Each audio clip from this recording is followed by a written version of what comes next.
Good morning everyone. আজ সরস্বতী পুজো। এখন সকাল সকাল স্নান করে নিয়েছি। তো আজকের ব্লগটা দেখতে থাকো। বাড়িতে একটু ছোট করে পুজো হচ্ছে, তো তোমাদের সঙ্গে সবকিছু শেয়ার করবো। ব্লগটা দেখতে থাকো।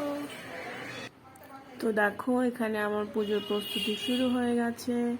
মোটামুটি সবকিছুই গোছানো হয়ে গেছে। শাশুড়ি মা পুজোর প্রস্তুতি নিচ্ছেন। আজকে মামাম তো ভীষণ হ্যাপি।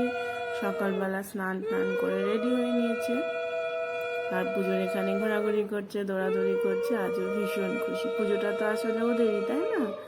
তো শাশুড়ি মা এখানে ঘরটা বসিয়ে দিচ্ছেন।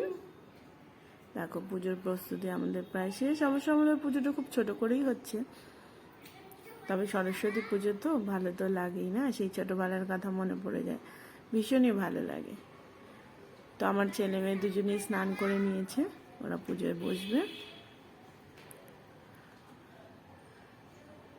দেখো, আমাদের সরস্বতী ঠাকুর সারা বছরই পুজো করি, তো আজকে নিচে নামিয়ে, সিংহাসন থেকে নামিয়ে এখানে ঘট বসিয়ে পুজোটা করছি। দেখো, মামা এখানে পোজ দিচ্ছে, কি হ্যাপি আজকে। দেখো, সকালবেলা রেডি হয়ে নিয়েছে, ভীষণ খুশি আজকে সরস্বতী পুজোর জন্য, খুব এক্সাইটেড। সকালে স্নান করতে চায় না, আজকে পুজোর জন্য করে নিয়েছে। তো পুজোর প্রস্তুতি শেষ। হাই এভরিওয়ান, কেমন আছো তোমরা সবাই? আজকের দিন তোমরা কেমন কাটালে? সবার বাড়িতে তো পুজো, অনেক কাজ, আমারও অনেক কাজ ছিল। জাস্ট পুজো টুজো শেষ হয়ে সবাইকে প্রসাদ টসাদ দিয়ে এবং নিজেও একটু খেয়ে এখন এই জাস্ট বসেছি। এখন বাজে 12:30 মতো। আবার এখন যাবো রান্না করতে। দুপুরের রান্না বাকি আছে, কিছুই হয়নি। সকালবেলা তো পুজো করেছি প্রসাদ, এবং সকালে খাওয়ার জন্য লুচি আর আলুর তরকারি করে দিয়েছি সবাইকে। সবার খাওয়াও হয়ে গেছে, আমারও খাওয়া হয়ে গেছে।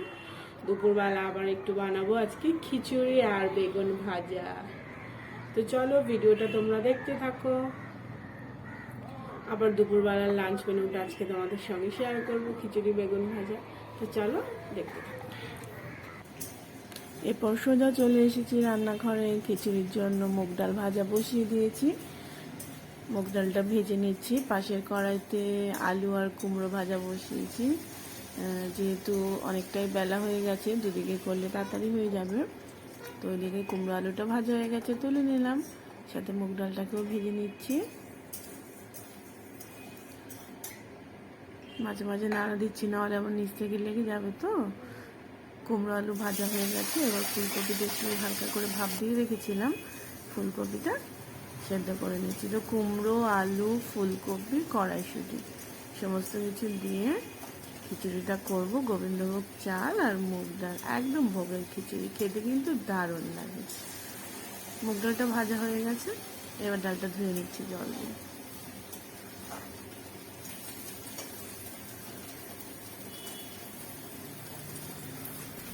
যতক্ষণে আমি মুগ ডালটা ধোবো, আমি প্রথমে হাঁড়িতে করে খিচুড়ির জন্য জল বসিয়েছিলাম। তো সেই জলটা নামিয়ে রেখেছিলাম, জলটা গরমই আছে। তো জলটা আবারও বসিয়ে নিলাম, আর এই পাশে আমি ডালটা ধুয়ে নেব। দেখো, জলটা গরমই আছে, এখনো ধোয়া হচ্ছে। তো এই জলের মধ্যে দিয়ে দিলাম আলু আর কুমড়ো, যেটা ভেজে তুলে নিয়েছি, ওটা দিয়ে দিলাম।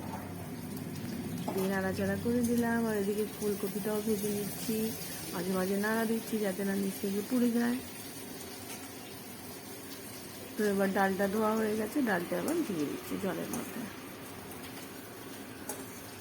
দুদিকে বসিয়েছি যাতে ঝটপট রান্নাটা হয়ে যায়।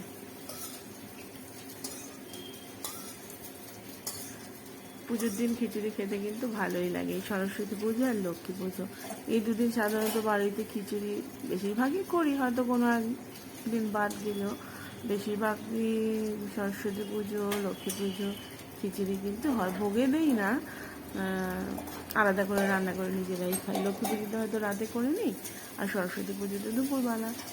তো ভীষণই ভালো লাগে।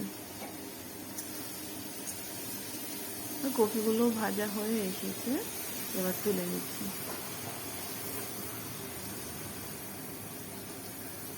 দুদিকে বসিয়েছি চটপট করে নেওয়ার জন্য, যদিও বেশিক্ষণ লাগবে না। খিচুড়ি হতে গোবিন্দভোগ চাল, মুগ ডাল খুব তাড়াতাড়ি সেদ্ধ হয়ে যায়, যেহেতু বেলা অনেকটাই হয়ে গেছে। তো এখন 1টার বেশি বাজে, জানো তো, রান্নাটা বসাতে বসাতে 1টার বেশি হয়ে গেছে। তো দেখো ডালটা প্রায় ফুটে এসেছে।